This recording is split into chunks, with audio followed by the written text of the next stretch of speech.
You know, it used to be that Sundays were just for labs with us, and we would just do a whole bunch of Linux, and that was all we did on Sundays. But I have so much stuff that I need to do, so I am going to be working on getting notes and pulling stuff together. And I guess if anybody wants to hang out with me while I do that, they can.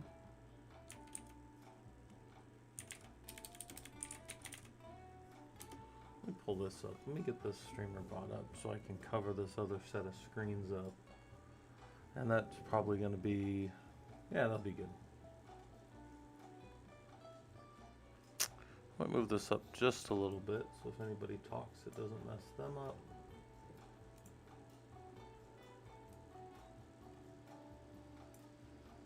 We do a check. See if this thing posts to both. It did. Good. All right. Let me get this out of the way. I at least have chat so you guys can chat with me if you want to while I'm doing this other stuff. I shouldn't miss too much.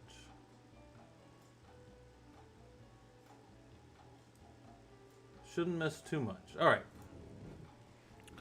Let's, we are, what am I doing? I got my IRB open over here.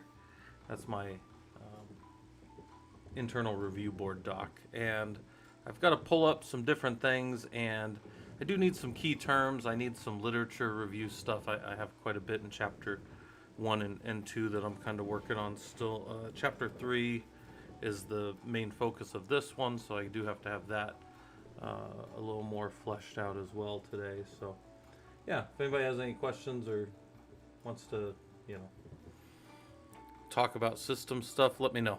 All right, let me see if I can find anything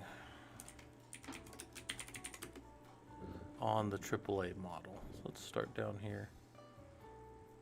I don't want those kind of AAA. I want authentication and authorization models. Nope. Nope. Nope, not the type that we're looking for. All right, so that's got a different implication there. So I want so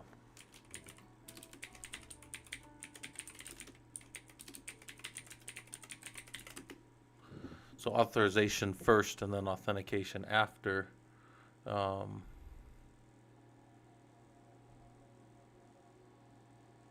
might be interesting. What do these guys mention?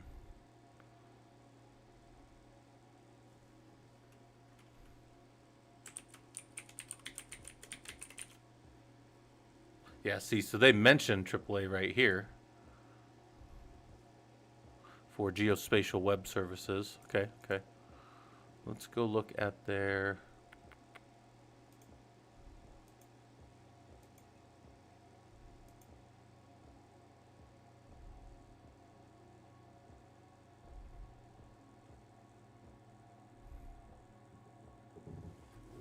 let's see what they're talking about here.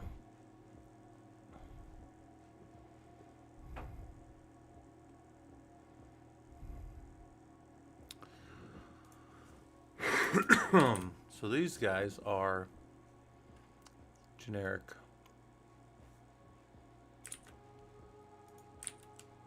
Oops.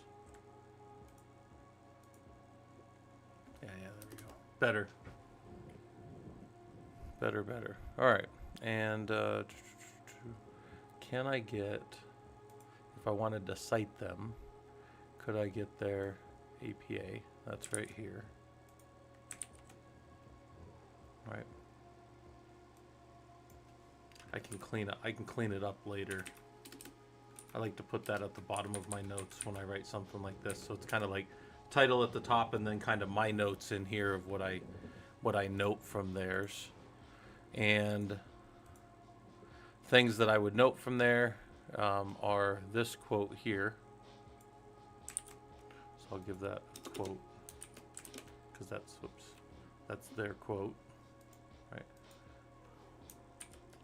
And if I'm going to quote that, I have to make sure that I know the page number from their doc. If this was published, right?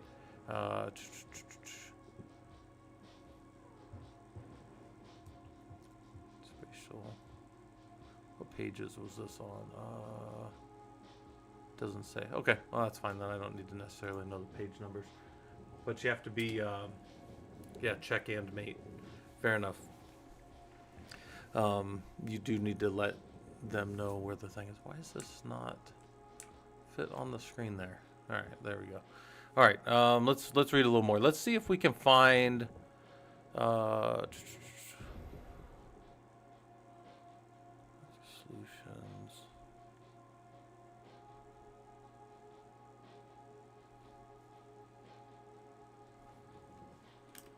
Propose.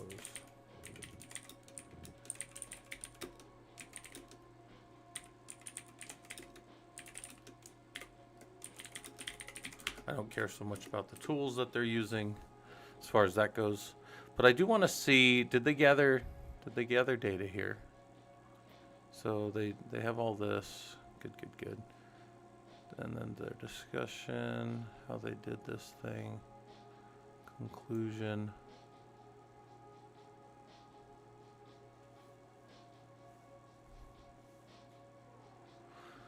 So while this is interesting, right, and while it described interesting things, there was no, this is non-empirical. So I tend to put that somewhere up here, non-empirical.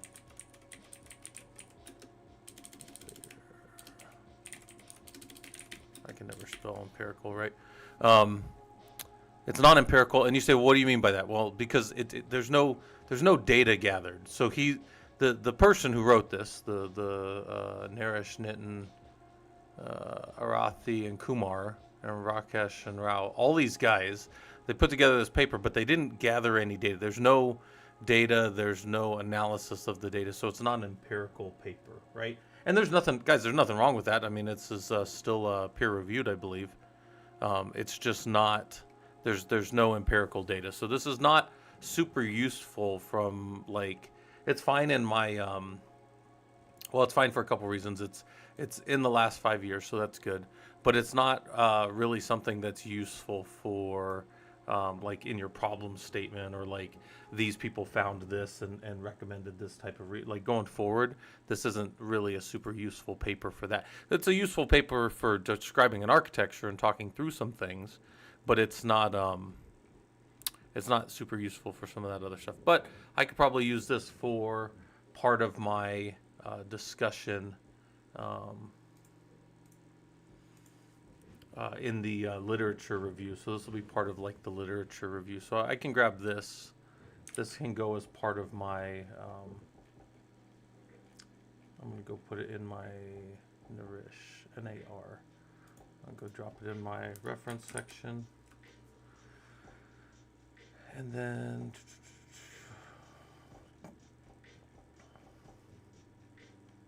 I have to say Naresh et al. 2024.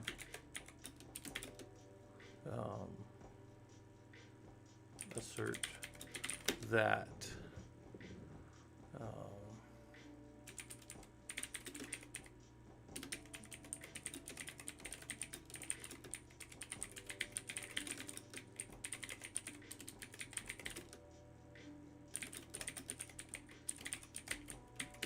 they assert that managing multiple services with authentication and authorization can be cumbersome. And that's true, right? Multiple different geospatial web services are going to have some problems and be cumbersome. So that's good to note for me here. Let's keep going. Find some other stuff that might be useful. Oh, we're back to this. Let's see what else we got down here. Now they've got authentication authorization infrastructure for distributed wireless sensor network testbeds. Let's see what this one is. Oh, nice. Get out of the way. Get out of here. There we go. Get out of there. They're gonna do authentication and authorization infrastructure, so that's a slightly different. They mentioned simple object access protocol, so that's one of our many ways that we may allow things into our systems. And they also use shibboleth, which is very common for that. Another common one between those two is SAML, right? Security Assertion Markup Language. So that's good that they have that stuff. Um, let's see if they've got some models. They're doing non-federated. So non-federated means we're not trusting somebody else. We're using our own, and that's fine. Like all of our authentication is our own. They may even mention federated in here, but I want to see if they actually gather, as with all these, do they gather data? Do they assess the data? And then do they come to some type of conclusion? Because that'll determine whether or not this is empirical, right? So they talked about stuff. This is non-empirical. They got the shibboleth going on there. They talk about that. This is a useful paper as well, I would say, for background. Also, is it within our time? No, this is 2013, so it's a little outside of our time. I should have set this. I didn't do my date range right. Gotta do 2022 went on. Sure, December 30th. Sure. So we need a newer set of things, right? We don't go that far back. We got this one already. We read that. We at least checked through that. Did we check up here for? Yeah, they're all peer reviewed, so that's good. We need peer reviewed things. So this is a web proxy based one. Pervasive systems. These are all going to be somewhat useful. I just want to see if we find anything. Agent-based blockchain models. I've seen some blockchain methods of doing that, so that's going to be a little outside the scope of this, though. This one goes back to January 19th, but it is secure user and authentication and authorization in OAuth. So this could be something that's useful for like a reference, right? It wouldn't necessarily be empirical data. They've got anonymous OAuth. And why is this? Did I not set my dates right? Enter date range. Let's go 2022, December 30th. Sure. To now. Sure. I feel like this is not filtering down right. Alright, so we got that one already. Agent-based blockchain model. Okay, so that one's in IoT for healthcare, so Internet of Things, so a bunch of remote accesses. Now, this one may have. Let's see if they did any. I'm going to take a look at this one to see if they did any actual. They've got modeling of systems, so that's good. But I want to see if they gathered any actual data. We see that they did. Here's all the notes. Good. Good references, talking about things, sure. But I want to see if they gathered data.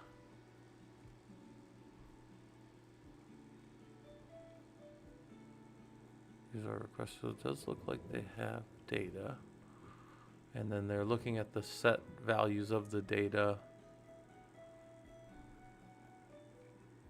Okay, I'm not really digging in on this yet. I just want to see if there's the structure, and they give them a session key. Okay. I'm not worried necessarily about the set theory yet. I just want to see if they proved good definitions on this one. Good set of definitions if I care about going that route. Alright, so they did that.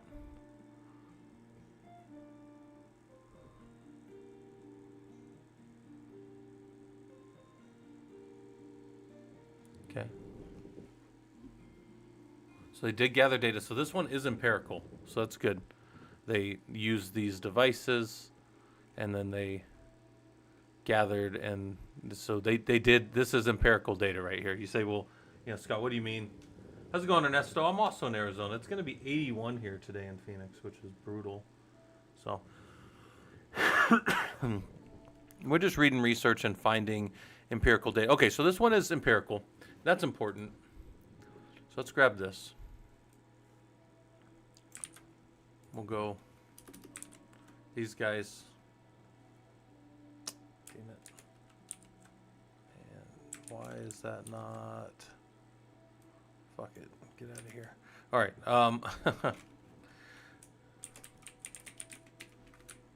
Empirical.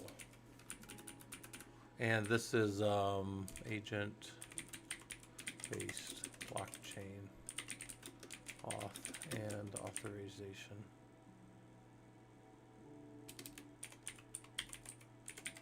Right, authent, yeah, authent.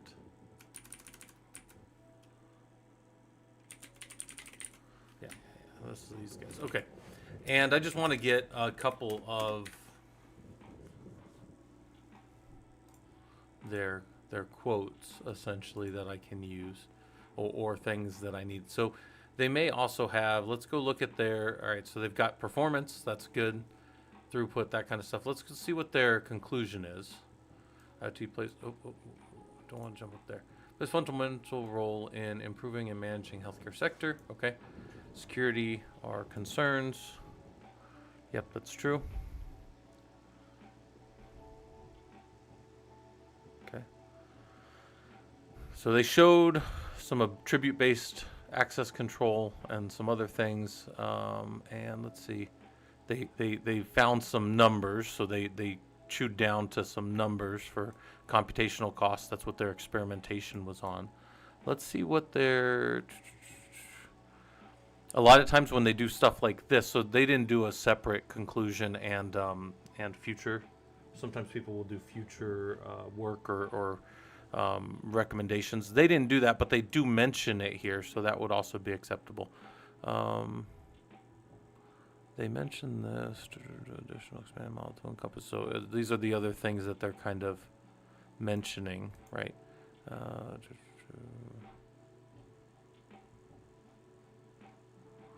What I need to see.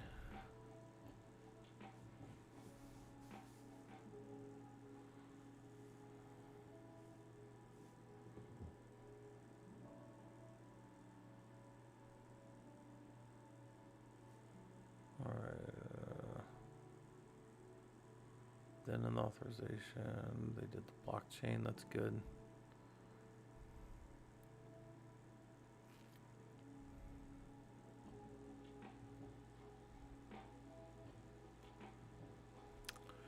So that's interesting, but not really tremendously useful for me in their conclusion there. I might be able to get as far as just. Let's do their write-up at the beginning.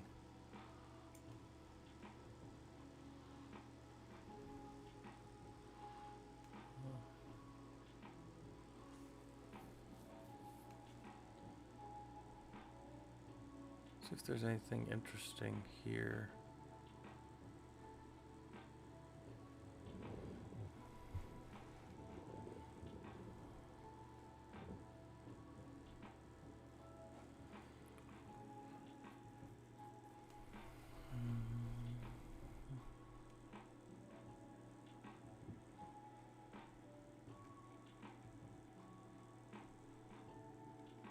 All right, well.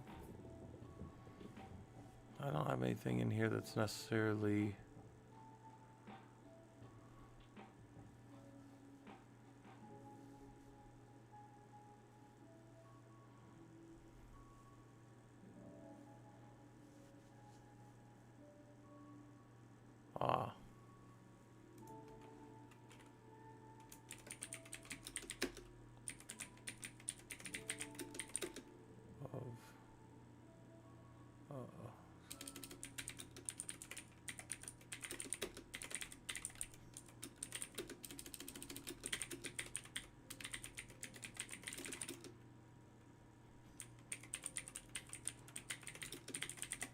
So they mentioned here a large number of proposals have limited because of the complexity of the overhead. So complexity and overhead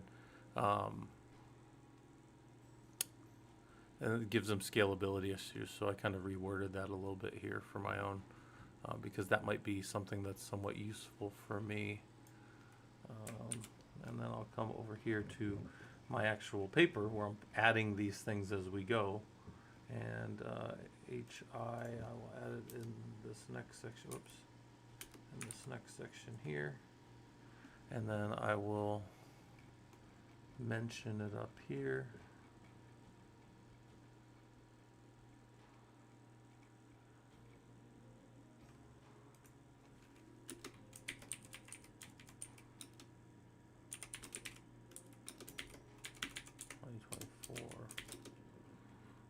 Assert that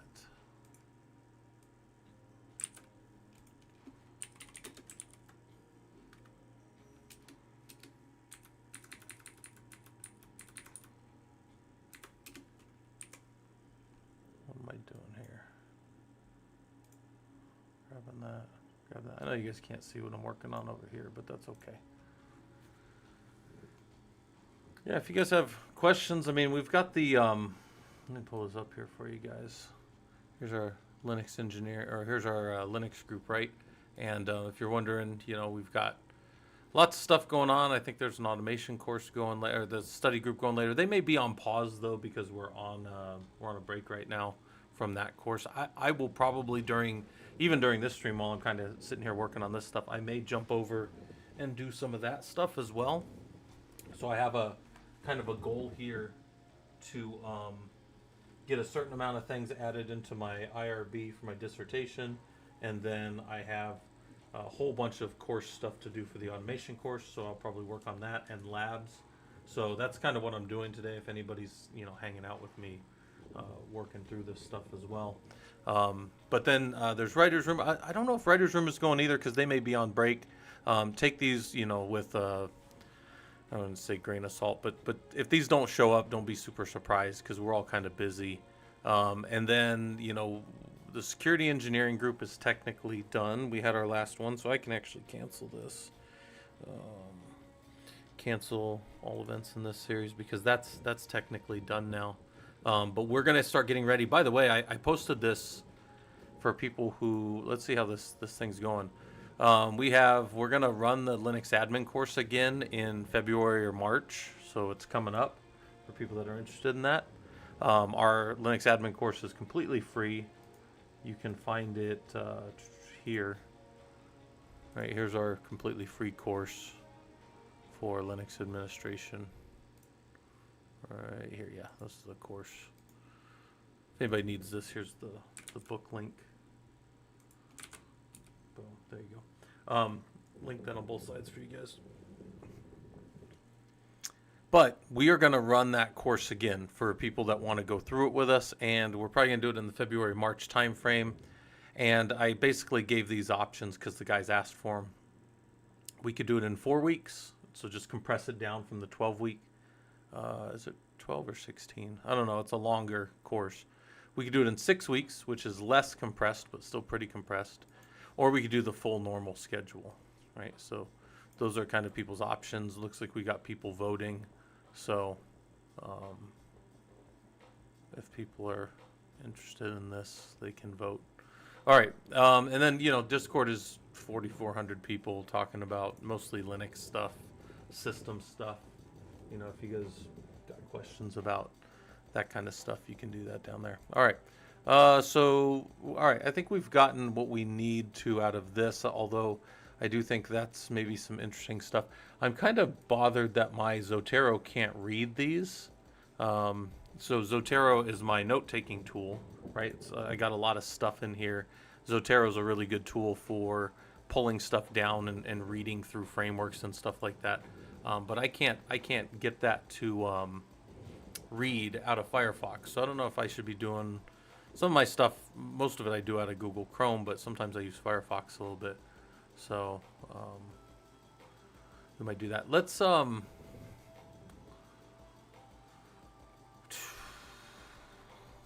probably should have added some of these as we were going.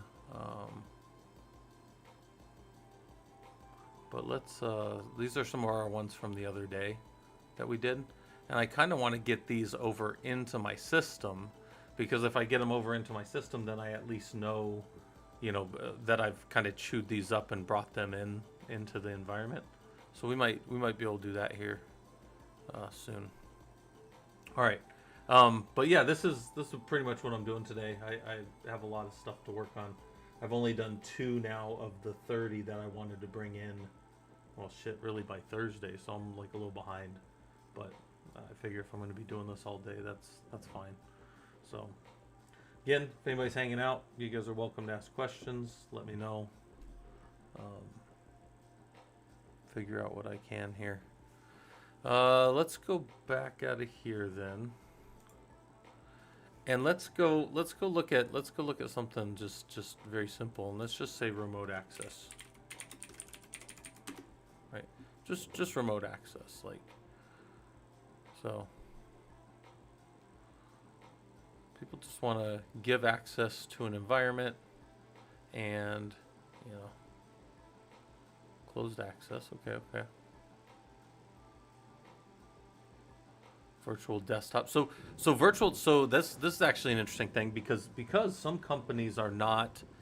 This is interesting. So people are doing virtual desktop architectures now where I don't even have to. I just give you access, right? Like some companies are just giving their people access. Sorry, I got up to go grab some water bottles. They're just giving their people access right through a virtual desktop. And they're calling that, what's that called over in the cloud? A lot of times with the VDIs, virtual desktop instances, right? So that is a way that we give people remote access into systems and where we can control what people save locally, right? Like some companies have policies like you can't keep anything local while you're coding or whatever. It has to be pushed up to Git by the end of the night or whatever. Nothing ever stays on your desktop, right? That's the thing. Well, virtual desktops have some. So let's see what this person's talking about. Your abstract study delves into strategies for overcoming software access barriers in educational settings for a course on database management systems. This is actually interesting because I have some of these same barriers I guarantee that they're going to talk about around teaching people Linux, right? Like how do we give everybody access into our Linux environments? That's always something that is difficult, something we have to figure out how to do. And in my case, I've chosen to give you guys like lab access through a Bastion, but I'm kind of curious what other people are doing, right? How are other people giving this type of access, right? So let's see what these guys say. Curriculum for diverse students. So let's go take a look before I cite this or do any of that stuff. Let's go look for a couple of things here. And actually, you know what I'm going to do? I'm going to do this.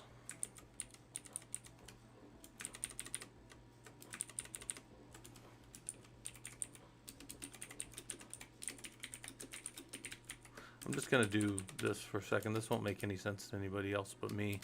But I'm just going to have this so that I know which ones I've added already. So then when I come back later, I know which ones I'm still working on, right? Like all these ones today, I'm going to be adding as we go. So, okay. So they've got a course and they're doing some stuff. Let's see. Here's some lit review. So literature review is good because it often points to other things that might be interesting to me. And this is within my time, so it's 2025, so that's also good. But what I want to do is I want to see, okay, they've got a methodology. They've gathered some people for a certain course. This is like, a course that I would have. And they're going to have, so they've gathered empirical data. So this is empirical, yes. Right? I don't know how I'm going to always write that. It's always going to be different, but grab this. Ah, shit. Looks like garbage. All right, there we go.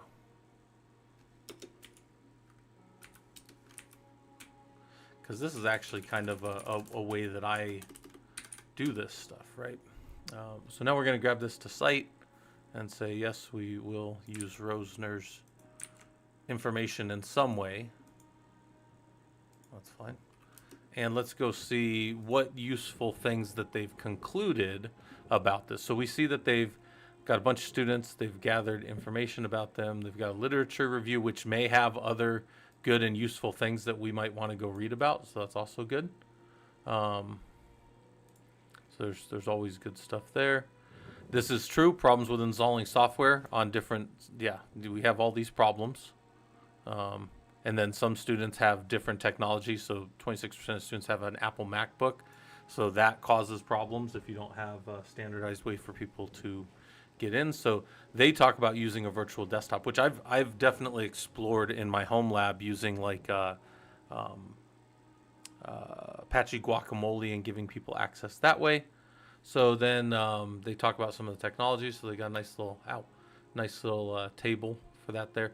I'm doing stuff differently than this. So this is, while this is interesting, this is not useful. This is more interesting to me just in general. Here's the people that were involved. So they do have a methodology. Looks like they're going quantitative. So they're doing a comparative quasi-experimental design, and they're doing it in a quantitative fashion. So, yep. Well, let's see. I don't know if they're quantitative yet. We'll have to read here. Quasi-experimental design. Actually, control 27 for intervention. So they did do some changes in the experimentation. Good. 6 different labs. Check the course withdrawal rate and final course average. So these are always interesting to me because there's certain things that are outside of a professor's control. You know, as a guy who's taught college for a long time. And both of these things, I think, are outside of our control. But, I mean, you know, we're doing what we're doing. You're using Zorin Frozen Fusion? Nice. I'm not even sure what Zorin is, if that's a specific version of Linux. There's so many flavors of Linux out there, I don't even know. But, yeah. Good old Mac. All right. Yeah, they are doing quantitative. Okay, I'm just making sure. So I like to put up here quantitative. Because with quantitative, they draw conclusions. You don't always get a conclusion drawn with qualitative. In fact, qualitative methodologies, by the nature of being qualitative, don't try to draw a hard conclusion. A lot of times they're mapping things out or giving definitions or that kind of stuff. Whereas like quantitative, it's like, well, no, I can demonstrably say this because of the data. The data are showing these things, right? But you can't always do that. Anyways, all right. So then they have performance on assignment. Okay, this is less interesting to me here on what they're doing with the data. I don't care about that now, right? But what I do want to see is what their conclusions are. So here's their results of their study.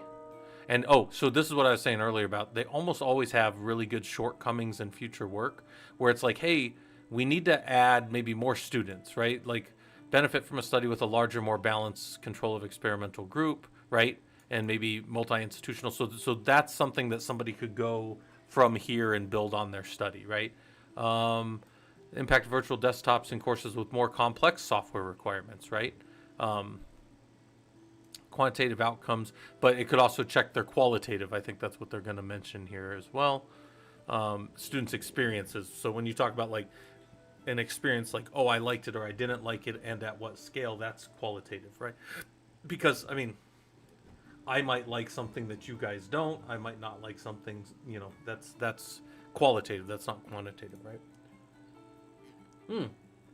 They use guacamole, which is the same thing that I do as well. I actually have guacamole in the home lab, so that's kind of cool that they did that. Although guacamole itself doesn't give the virtual desktop, it gives something else. But there's other tools that are out there. Cool. All right, so what's their conclusion? In conclusion, DBMS, of course, offers significant opportunities, particularly ensuring equitable, so get everybody on the same stuff. Positive impact across, so they found, right, so they have concluded a positive, impactful association between virtual desktops and improved course outcomes. So they are asserting that, right, which is a thing that you look for when you read research, right? You're somebody, you don't just say, well, it seems like, or this and this and this. No, Rosner asserts that there's a positive and impactful association, or Rosner found that this, it's not, you know, I think because I read his stuff that it's this way. No, that's not how we do. His or her, actually. An interesting thing a lot of people don't know, I'll tell you guys this about research, is when they do the first initials like this, if you guys don't know, the reason they do that is actually, anybody know what that is? I'll give you guys a second, and you can even look it up if you want. Why do they use only first initials in APA and MLA formatting? Why don't they give full names? I don't know if you guys know. This is actually going to probably blow some people's minds why they do that, especially if you care about certain hot button political issues. It's probably going to bother you, but I mean, I just think it's interesting. It doesn't bother me at all. I think it's fine one way or the other. But there's a very specific reason why they only give you first initials for people's names. Anyways, implement guacamole, clientless remote desktop access, NSU, efficient and cost-effective strategy. Yeah, I use that in the home lab. It's a pretty good one. I do need to build that up more for our future course stuff. I mean, I gotta get into building. In fact, maybe that'll be something we do later. Keep work because I have a lot to do in the lab environment, and if I wasn't working on a dissertation, I'd be working on that today. Powerfully highlight transformative potential of virtual desktop technologies. Absolutely, that's true. Implications of this research extend broadly beyond DBMS. Sure. There's some funding stuff and some other stuff. Okay. Virtual desktop sustain improved advanced coursework and enhanced skill retention over time. Specifically exploring specific pedagogical, right? So like how we teach impacts and effects on collaborative learning or detailed engagement services. Yeah, and when I first started my dissertation, I was on a different path. I was doing data analytics, and this kind of thing would have been super interesting to me because I have the whole environment for this set up to do that kind of teaching and that kind of like to be able to expand on this into a larger group of people, right? But I'm not doing, so my study doesn't involve people. My study is just data driven. So I wouldn't be, discussing outcomes with individual people. So I don't have to, like in some of this. This is actually interesting. They do have did they query anything? No, they just gathered info from people.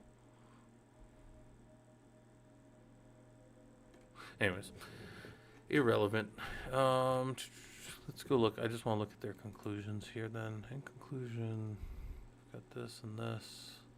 Ethical consideration. Okay.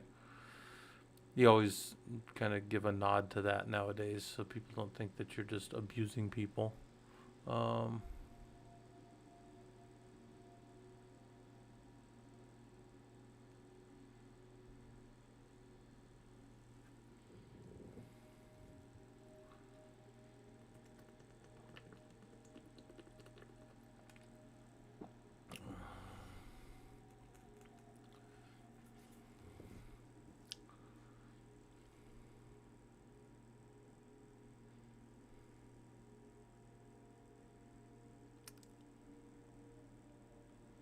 Yeah, we do it slightly different. Okay.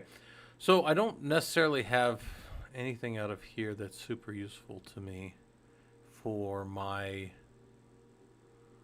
system. But do they mention, I want to see if they mention security. Because I think they did.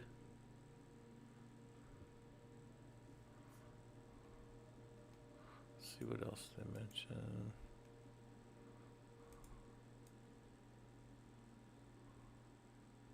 Yeah, this is the same. What they're describing here is the same type of problem I always have with college students, or even students hanging out in the Linux group, is like, if I make you guys all install something, that's what we're going to be doing. If I have 30 people, that's what we're going to be doing for the next 2 hours. Like, we're not going to. Yeah, that. Fergie said, "Do I have calendar when I go live, or is it random?" I try to be somewhat organized, Fergie, but no, it's pretty random for me. I do have stuff on our Discord about when you can run into me. I'm always on Discord, by the way. Like I'm always connected here. But no, I don't. I'm not super regimented because I used to be very like late night, the same exact time, late night Arizona time, I guess. But no, I'm not organized like that anymore, Fergie. I just kind of go live whenever I want. Then people hang out if they want to or not. Yeah, I'm not. I wish I could be more organized like that, but I do too much around my other stuff, so I don't have Uh, yeah.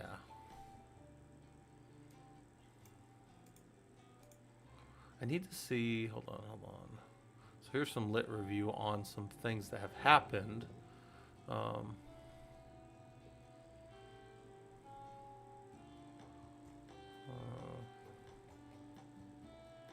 that's actually interesting that they're using a desktop as a service, which is a fun way to say. Typically, most companies use the term VDI, Virtual Desktop Interface. Um,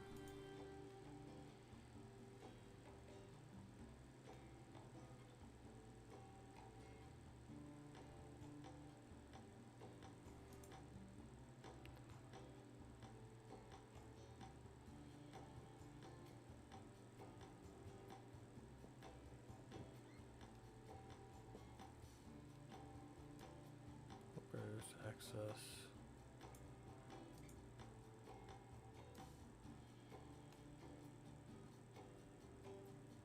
Hmm.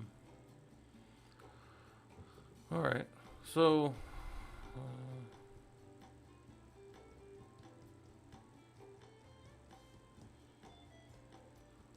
It's actually interesting. All the way up until COVID, I've always been in the classroom. I'm not as big a fan of online teaching as other people are.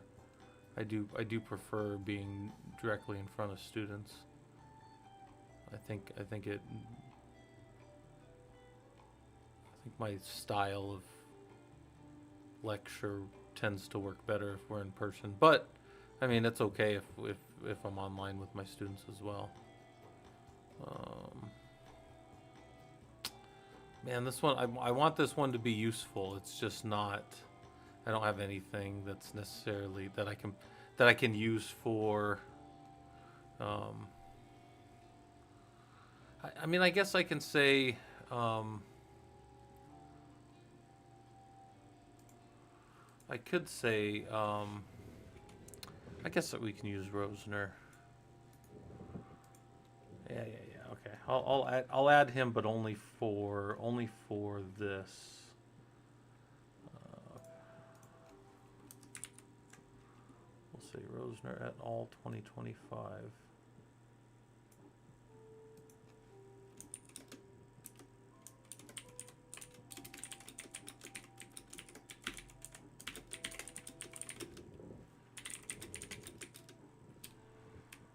That um,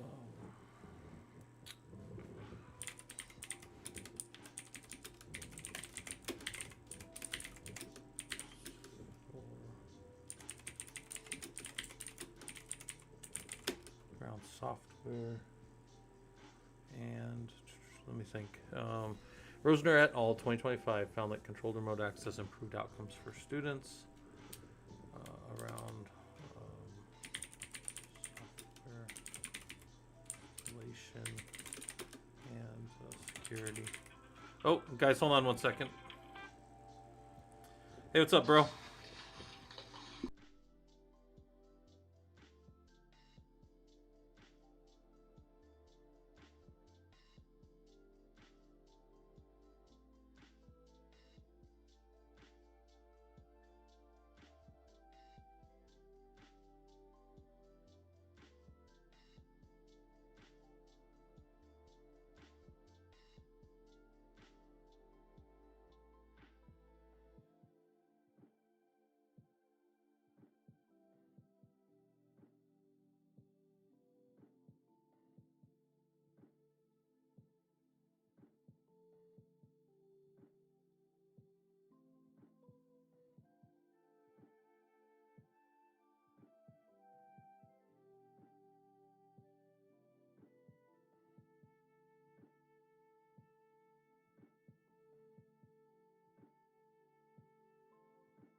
All right, sorry about that, guys.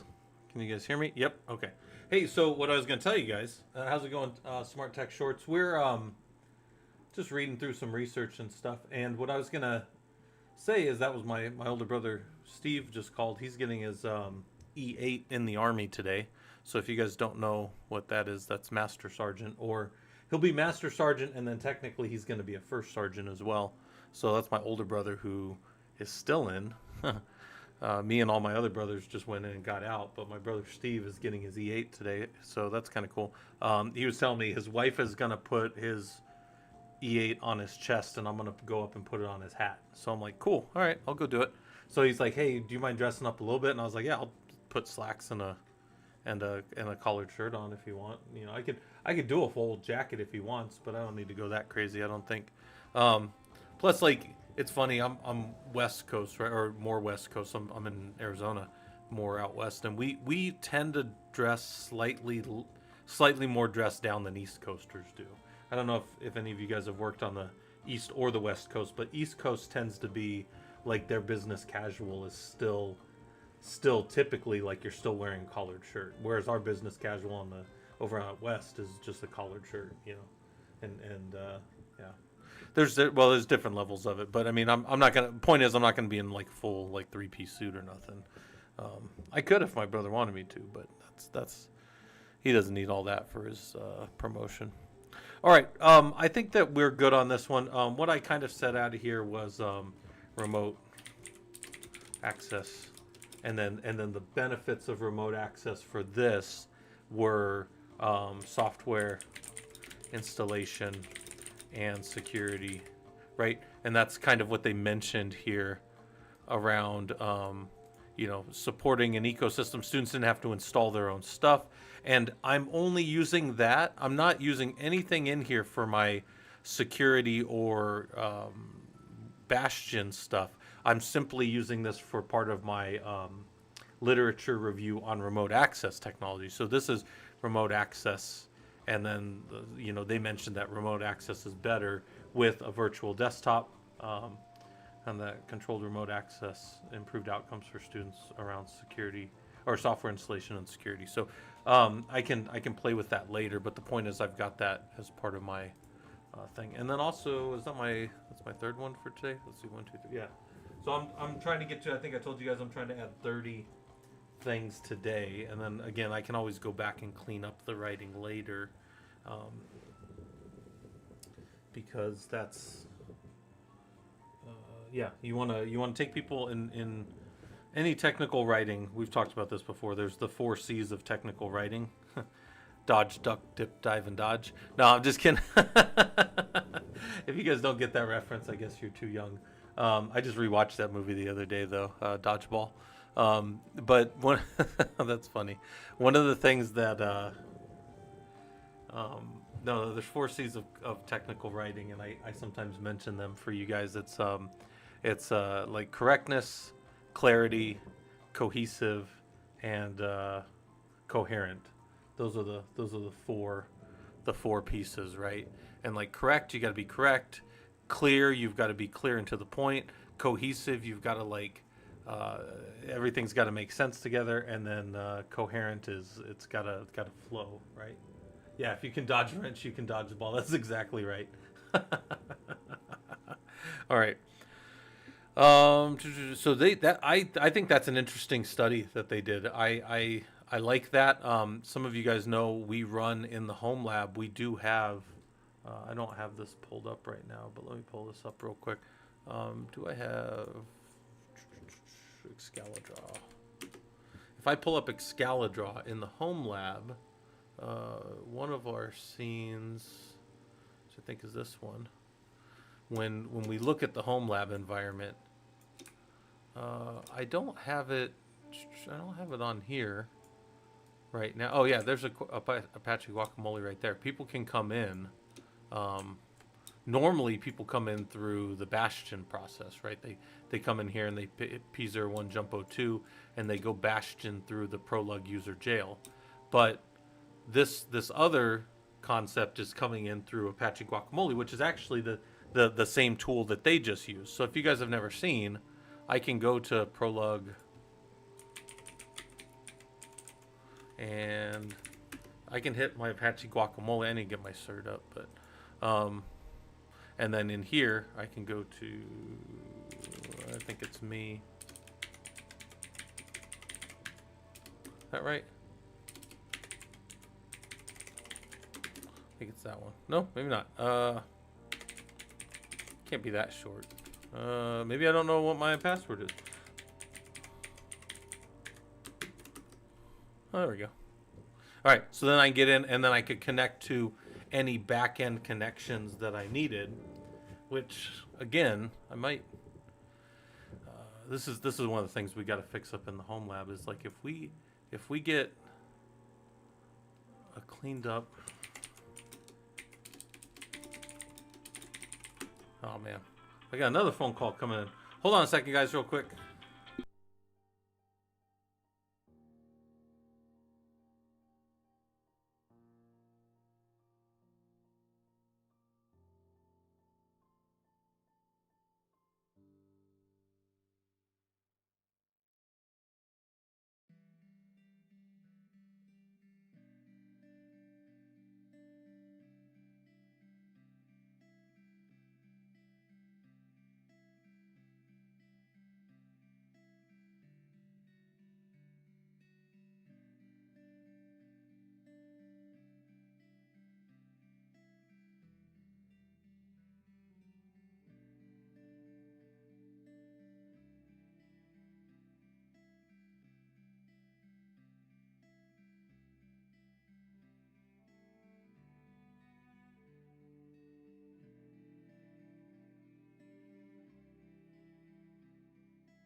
Hey guys, sorry about that. That's two calls in a row. One was my brother, and then one was my friend Jared. Um, Jared was telling me about how he injured himself the other day racing a 12-year-old, and I was like, "Did you beat him?" And he's like, "Yeah, I beat him. He's not going to be racing any adults anytime soon." But then he popped. Then Jared popped his calf muscles, so that's always fun, right? Turning around and getting injured as you smoke the next generation, the Utes, the trying to show off a little bit. But that's kind of funny. He was at his friends. Well, not his friends. His two kids are in like pee wee football, and one of the other kids wanted to race him, I guess. So I thought that was kind of funny. All right, let's do something real quick. WCTL image delete. I think it's delete. Let's just do this. It should show me. Yeah, I can delete Rocky Linux 9. Yeah, let's get rid of that because we don't need that image right now. But I am gonna. That makes a point. I need to build. I've been meaning to do this for a while. Is could not get it. What?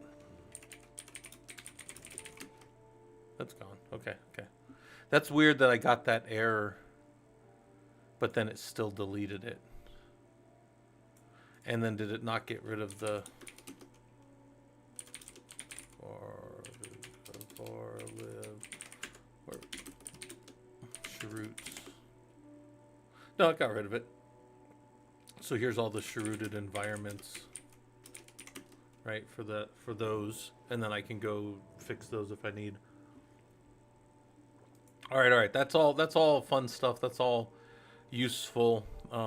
We might build some stuff and play with that later, but not right now. I do have a plan though to keep building some of those out and giving people access through that other method. I think that'd be a good project for us to do.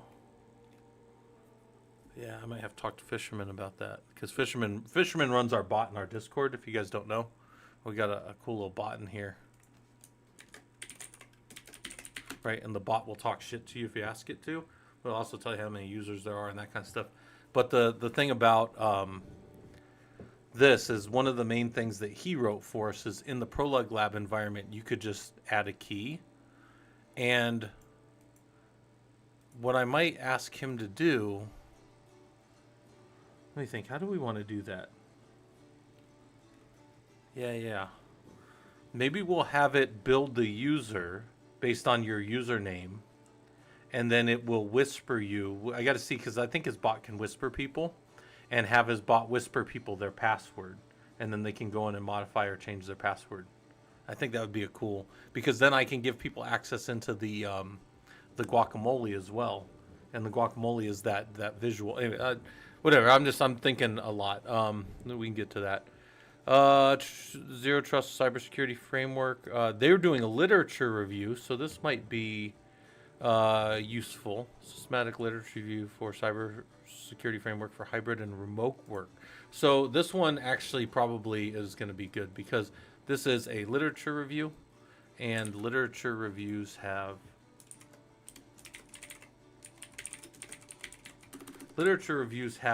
some use in that what they do is they give you a lot of other things to go read about within whatever technology you're looking at, right? So there may scam targeting business, phishing, common form of cyber attack, right? Trying to get in, remote work in a variety of accesses for networks, and then they're saying that, and then they're referencing 26. So this is not them saying this, but this is a typically like some kind of summary or what some people will call, if there's multiple of them, a what the fuck's that term? I can't think of it right off. But let's see what they say. VPNs have some value, and VPNs are also that remote access, right? Access, privilege, confidentiality, data across this. So this is not a fusion. There's a name for that though when you're squishing a bunch of crap together. Zero trust architectures. All right. So then they talk about VPN, zero trust, network access, Never trust, always verify. True, true. Okay. Talk about proxy servers and secure shell tunnels, which are what we tend to do with our different things. So, and then secure access service edge when into single unified framework, right? Secure access service edge. So this one's going to be useful for us because, mainly because it's its own literature review, right? So this one will be useful to me. So I'm going to grab this and I'm going to go throw it in my paper. It's at 2024, so that's good. Saeed is before Strauss. Let me go add this. Saeed.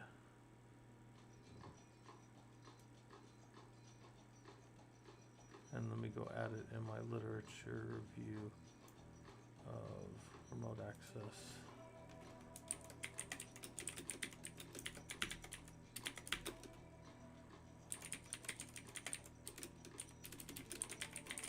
Various frameworks for remote access into systems for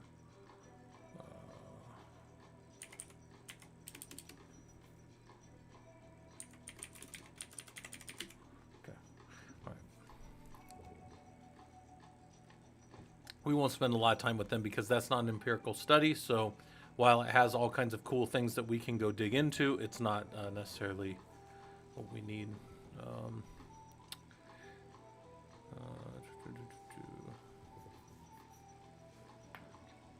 Coal mining, no.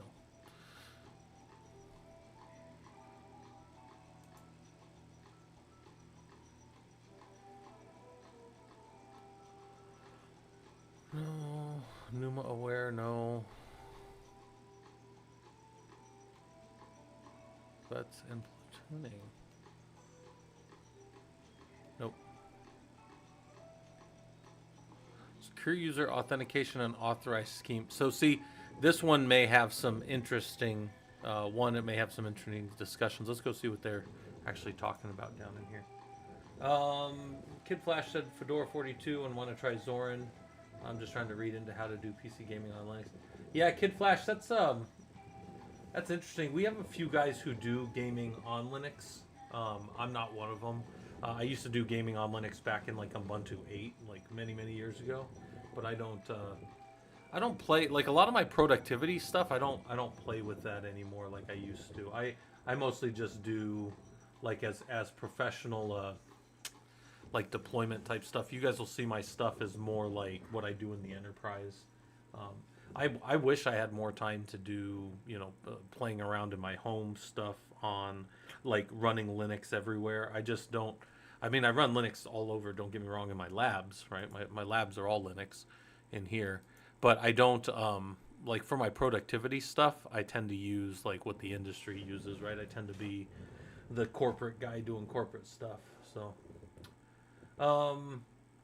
Smart Tech Shorts, you're not missing anything. I'm just, so today is not like, I'm not heavily doing my Linux stuff. Although, right? We always got the Discord. You guys can always hang out down in Discord. This is where people are doing a fair amount of Linux stuff.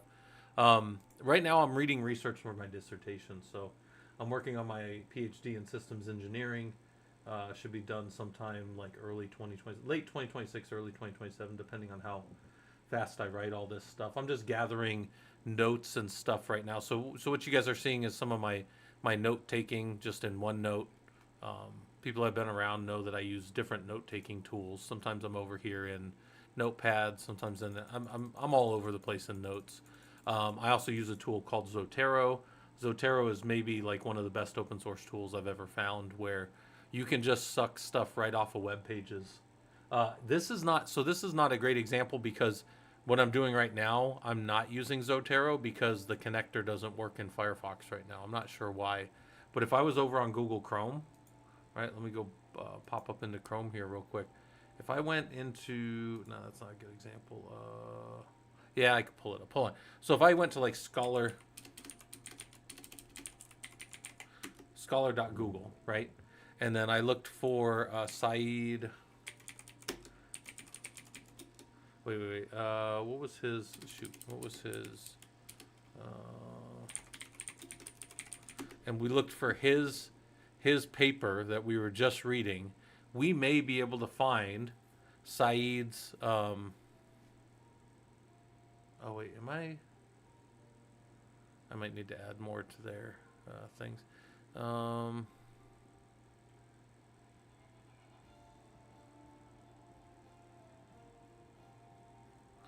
Come over here again. I don't know why I can't see. Zero Trust. We might be able to find his Zero Trust VPN. Yeah, right here. This is his doc, right? This is his page. And then these are all the guys. So SM Zohib. Modern organization migrated local physical offices. Here's their writing, right? Here's these guys. 2024. Yep. This is their actual, so I can find their actual paper right here, right? And these are the guys. And then if I wanted to, I can come grab, this is one of the reasons I like Zotero so much. And I can go right to Zotero connector and say, let's go drop this in our dissertation HPC stuff. And Zotero will pop up and it'll grab it. And watch this. So if you guys have never seen Zotero, this is why it's so powerful. There's that. There's the doc if I want to read it later in dark mode or light mode. I tend to look at Zotero in dark mode. If I needed the bibliography, I can generate the bibliography right here. And let's see how close this bibliography is to that one. Pretty close to the one right off the internet. It's a little bit different because it's got the full name. And this was just, so this is going off of the actual doc. This is where it was published. And this is just the PDF. But it's interesting how this guy's name is shortened too. Because it's still him. And you might say, well, why is his name first? Is it like alphabetical? Well, typically when you write research, the person who was most contributing, or either the lead or the one who contributed the most, their name is first. So that's him either way. It's just a different way to shorten his name. So it's kind of funny, depending on how you did. But anyways, that's the same article, and the DOI is the same, so people would be able to find it either way. But this one comes from this other thing called preprints. So that was wherever this one was. I might also be able to find a better version of it here. Yeah. So this one might have a better version of it, and then I can grab this one the same way if I wanted to. So I don't know. I really like Zotero, and I really think it's a good tool for a lot of the stuff that we kind of do. But for right now, I'm not really using that. I'm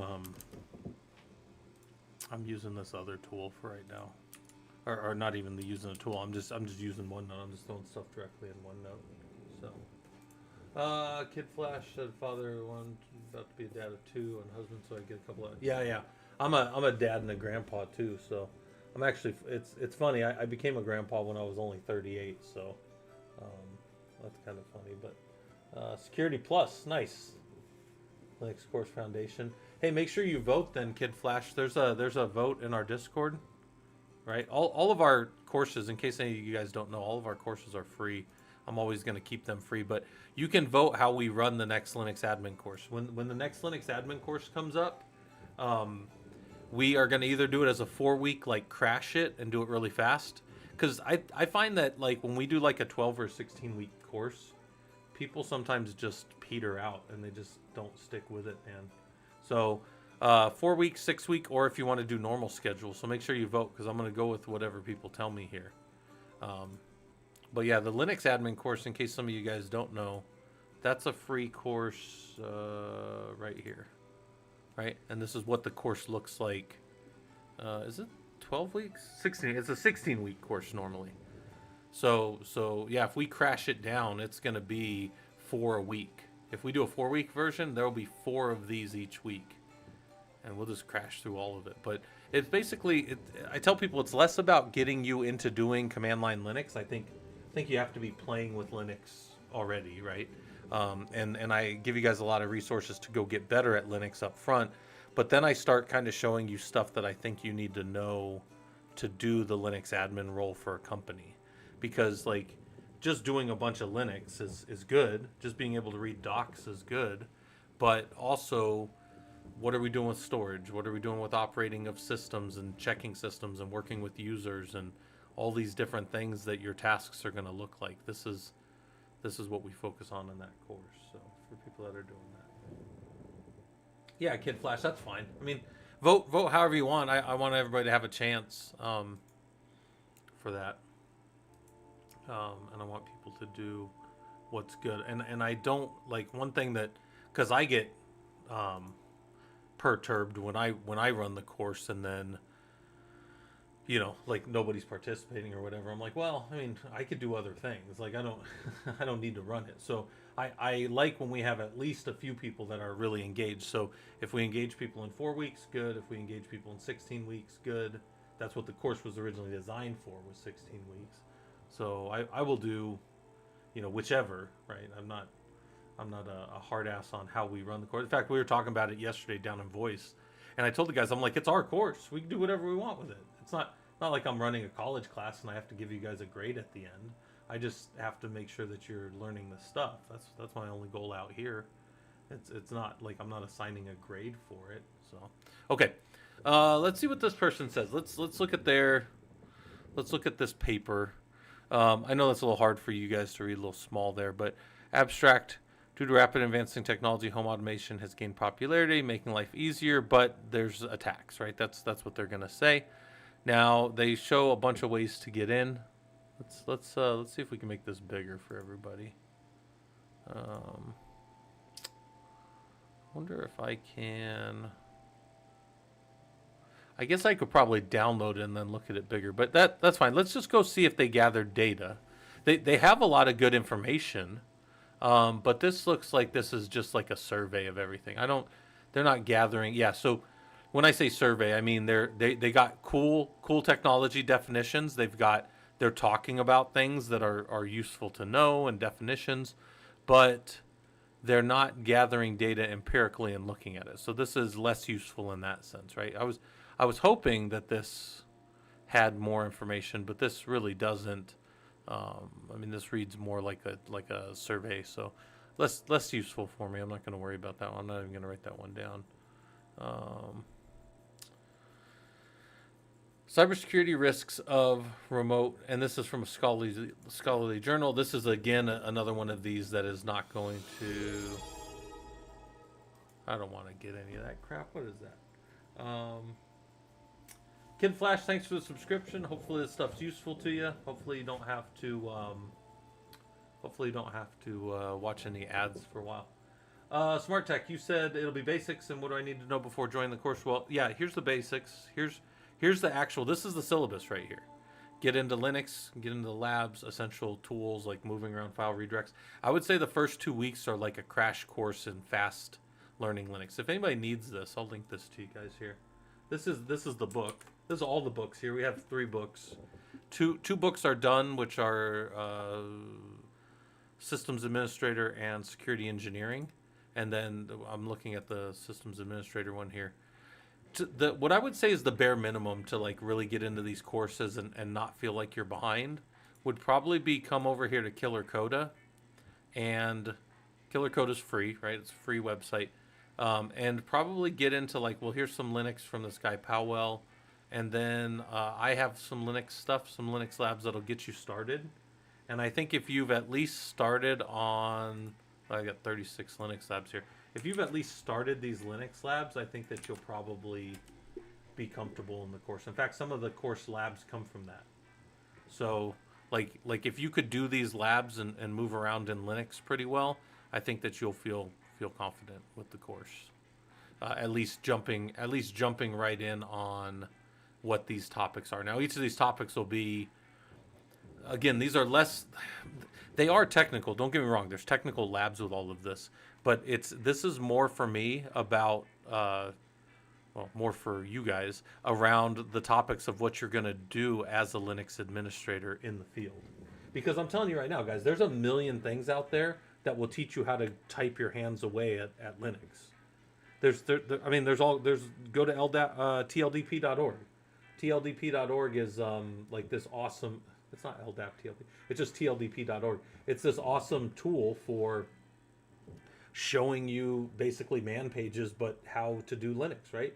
But it will but that'll break your brain, man, because it's like it doesn't show you where to go anywhere, right? Kid Flash said, where should we start for beginner Linux? I do have videos that can help you out with Linux, but honestly, I think that just getting your hands in on some of that stuff and typing and seeing how things act, which is what a lot of my Killer Coda stuff is. It's almost like I tell people, like, if you had two friends who were starting to get all buff, and you were trying to chase girls in your teens or whatever, and you see your two buddies start getting all this attention from girls because they're putting muscle on, and you say, hey guys, I want to go to the gym, like what are you doing, how do I get muscle like you? None of your friends are going to sit you down for 6 hours in the locker room and tell you the theory of going to the gym. They're just going to tell you, well, hey, follow us around the gym and do what we do. And that's the same exact way that I kind of teach Linux, is like, hey, just follow along and do these things and start to internalize like what's going on, right? Like what are we doing? How do these things work or whatever? What's going on here? I can't even see my my stuff. There's a treasure train. I don't even know what that means. Yeah. So the goal is, again, making this stuff work. Still trying to chase the wife. Yeah. 5 times a week. Yeah, fair enough. I don't chase the wife as much anymore, but we do have Friday night date nights. So this date night was watching.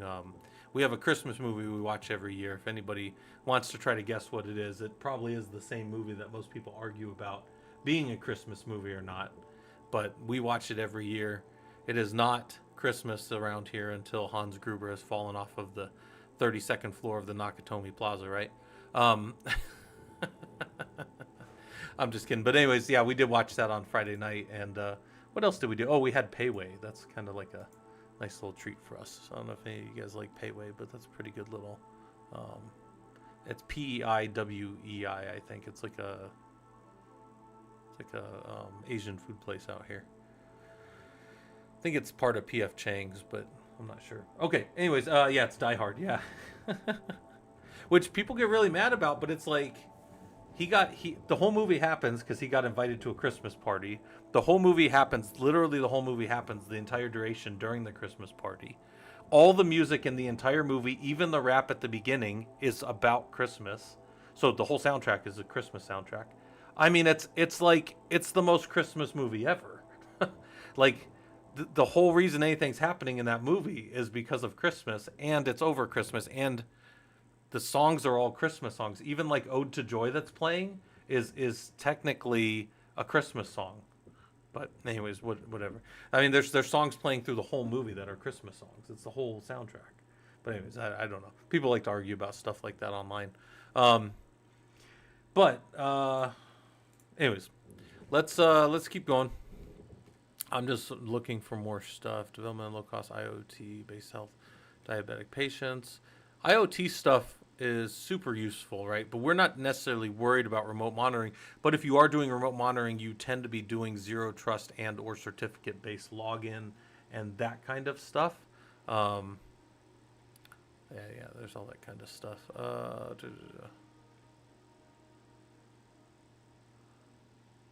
Cybersecurity risk assessment for enhanced security and virtual reality. We're not doing virtual reality. But when they do risk assessment, sometimes they have good stuff. But we're not necessarily worried about that. Turning to external auditors and audit best practice. No, don't care about auditing. Framework for identifying vulnerabilities of operational technology protocols through their implementation in industrial IoT. So this might be interesting because it's a framework, and frameworks are things that are useful for studies. Information technology and operational technology. I think I've read this before. Just reading that first line, I think I've read this guy's paper before. But you read so many papers when you're working on your dissertation that you forget what you've read. Well, I do anyways. So let's see what he's talked about. IoT.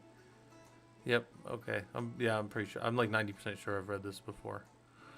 But these guys are using scientific notation. So whenever you see something like this is a scientific notation paper, as opposed to like APA or MLA, where they'd be mentioning the people's name.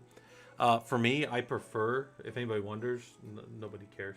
I prefer scientific notation, but colleges, academics tend to require APA. So I use APA formatting in my writing, but like when we do research, because like the ProLUG group is going to do research when I'm done with my doctorate. We're going to do our own research for fun. We will write in scientific notation, because this is more clean to me. I just want to throw numbers at you, and you can go look the numbers up at the bottom of the page if you want.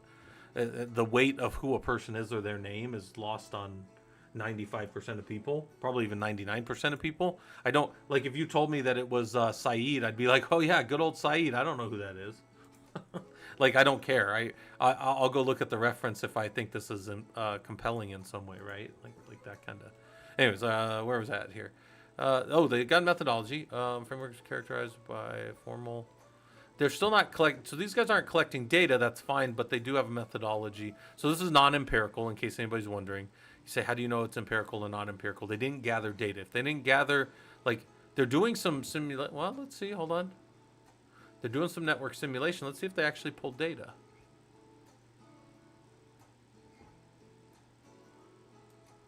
Oh, they were doing an attack traffic. Okay.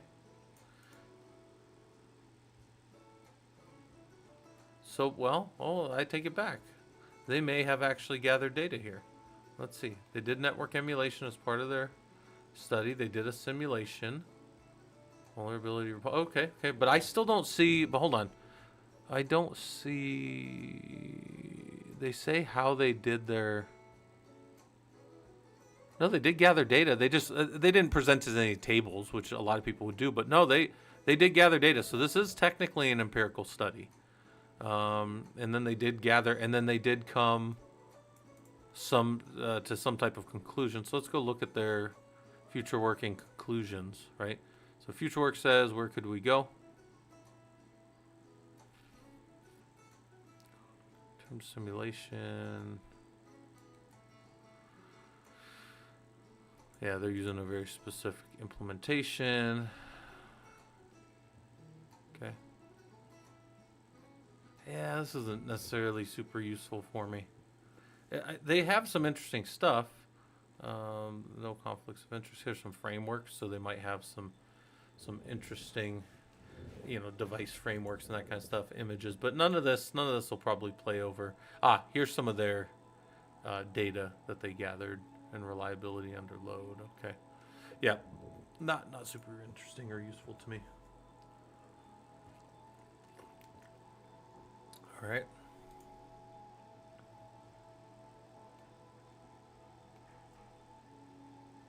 Jump box, read up. Jump box should be up. Exshunya, you trying to get in there?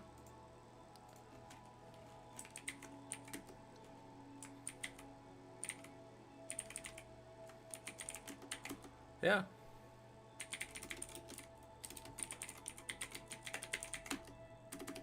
You trying to get in there?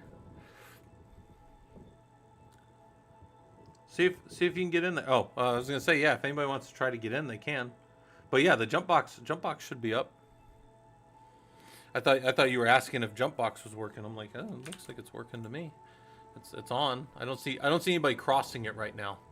But Shunya, you got here a little late. We were just looking at one of the things that we ended up looking at a few minutes ago was you're not late. You can show up whenever you want. But I'm saying we were looking at somebody that was doing remote teaching, and they were using Apache Guacamole, which is the same thing that I use in the lab, but I don't have a lot of people connecting through that right now.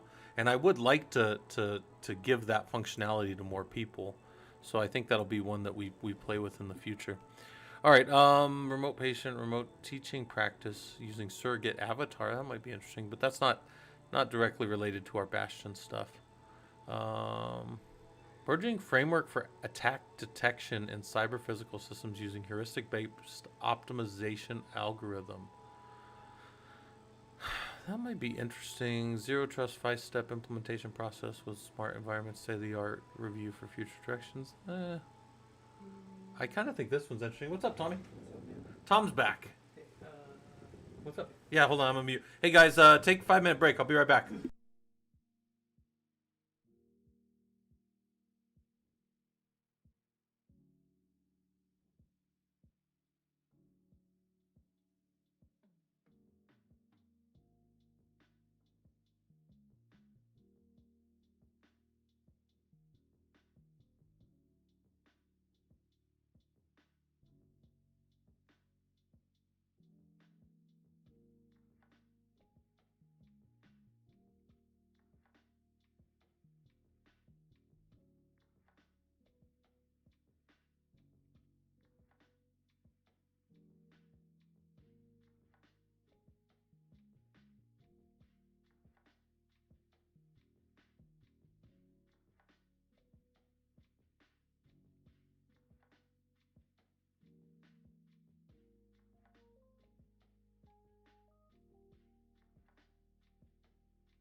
Hey guys, I'm gonna end up dropping here real quick, but I'll tell you guys what, we're gonna hop on in a little bit, and I'm gonna build some labs and stuff.